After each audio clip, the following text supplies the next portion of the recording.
Magandang araw! Welcome to Lesson 15 ng ating anatomy. Pag-uusapan natin ngayon yung ating mga vertebrae. So, meron ako ditong tatlong vertebra. Ito yung ating cervical vertebra. Galing ito dito sa ating neck vertebrae.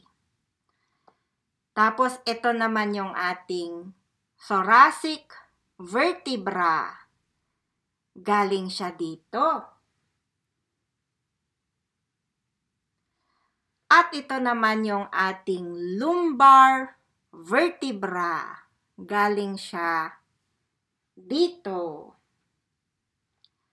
Ito yung kanilang body. Ito yung body nila. Body of the cervical vertebra. Body of the thoracic vertebra. And body of the lumbar vertebra. Anong napansin natin sa mga body nila?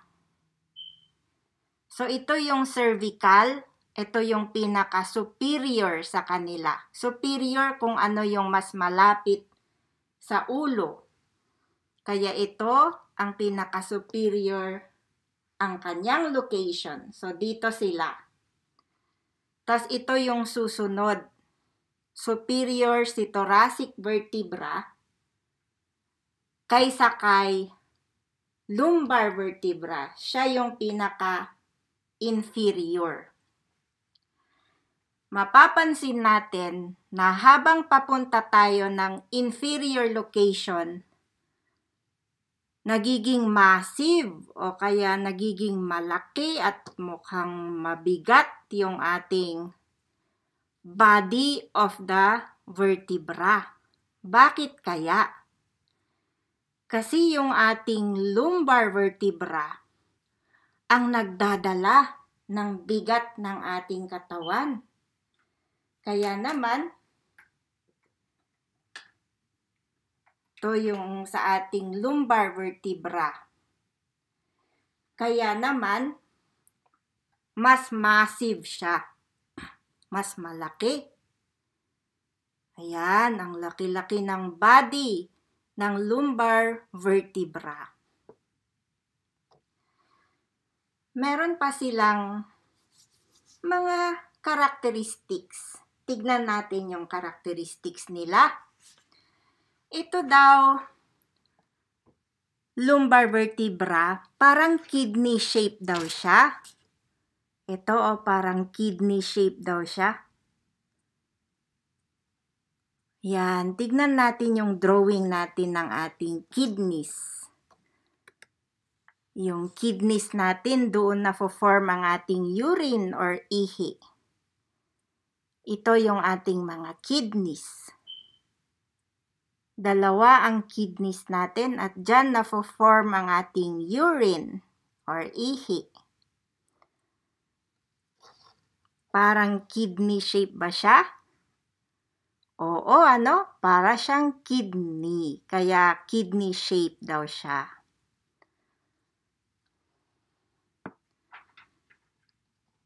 Ito namang ating thoracic vertebra. Sabi nila, heart shape daw siya. Heart shape nga ba siya? Pwede para nga siyang puso. Lagay natin dito. Heart shape pa siya. Pwede rin kasi medyo bumaba dito yung kanyang korte. Yan, heart shape daw siya. Matatandaan nating heart shape yung ating thoracic vertebra. Asa na yung heart? Yan. Pero dapat red ito, Wala akong red na puso yellow lang. Thoracic kasi mas malapit siya sa ating heart. Heart shape, vertebra. Ayan, body of the vertebra. Heart-shaped body of the vertebra. Tapos ito naman, siya yung pinakamaliit. Pinakamaliit ang kanyang body. Tapos yung side to side niya ay mas mahaba kaysa antero-posteriorly. Antero, harap. Anterior, ito yung posterior part. Kaya kung titignan natin ito, kaganyan yan. Dito yung body of the vertebrae natin. Kaya natin sinabi kanina na yung antero-posterior niya ay mas maiksi kaysa yung side to side na length niya. At maliit siya. Yan yung karakteristik ng ating body of the cervical vertebra. Ayan, mag-quiz na tayo. Number 1. Anong pangalan nitong part ng vertebra? Anong pangalan ng part na ito ng ating vertebra?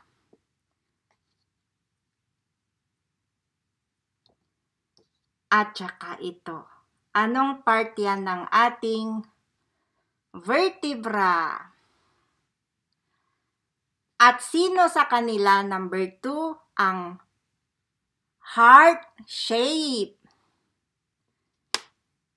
Si cervical ba? Si cervical ba? Si thoracic vertebra? O si lumbar vertebra? Diyan nagtatapos ang ating lesson. Mag-pray na tayo. In the name of the Father, and of the Son, and of the Holy Spirit. Amen. We thank you, Lord, for our lesson for today. Body of the vertebra. And we also pray for all our brothers and sisters affected by Typhoon Ulysses. In this we pray, Our Father who art in heaven, hallowed be thy name.